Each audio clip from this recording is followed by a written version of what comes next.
Okay, today I'm going to show you how to save yourself $140. If you notice this heater control valve here, selector valve, heater control valve, whatever you want to call it. This is the original equipment. It came on. It's on a 1984 C4 Corvette, and it's already started to have a static leak right where the screw goes into the downward plunger. I went online and I discovered through one of the Corvette forums that you can take this part and another GM part number 74800, and I went on eBay and found that part for $15, counting that is including shipping. So what I'm about to attempt to do is to remove this part from the car, take the new part, disassemble it, and reassemble a remanufactured part here at the house, and we'll video the progress, and hopefully we can save you a little bit of money. Okay, to remove this from the car, you notice you have your heater coil clamps there. You're going to have to release one clamp there.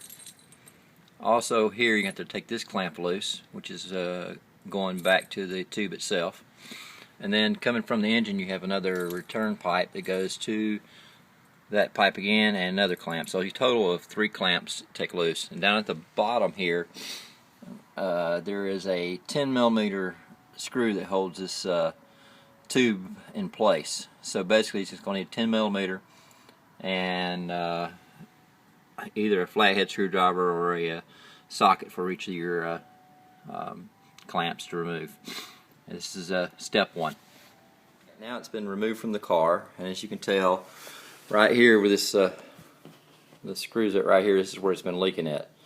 Now what you're going to have to do to replace this, you see these little tabs right here, this tab here, here, there's 4 tabs. We're going to take those and we're going to gently bend those back, and we're going to pull this unit off. And what you do with the new part, this is what the part came in right here, and this one I've already done. You see how the tabs are bent up? You take those, bend them up straight, and you pull this unit, you pull this off. And once you pull this off, this control valve off, you look inside and you'll find this piece here. You pull this out, be real gentle with it. Before you pull this out though, you'll pull this seal right here, and there's one more seal, another seal that's inside the tube. You pull it out. So basically you're salvaging and keeping these parts here. The other piece you're going to get rid of. You're going to take this and you're going to make a new one right there. And let's do our next step. Okay, here's the old part. As you can tell, it was pretty much coming all apart inside. The seal's bad. The plastic piece that normally goes in there was totally broken. I had nothing to even compare it with.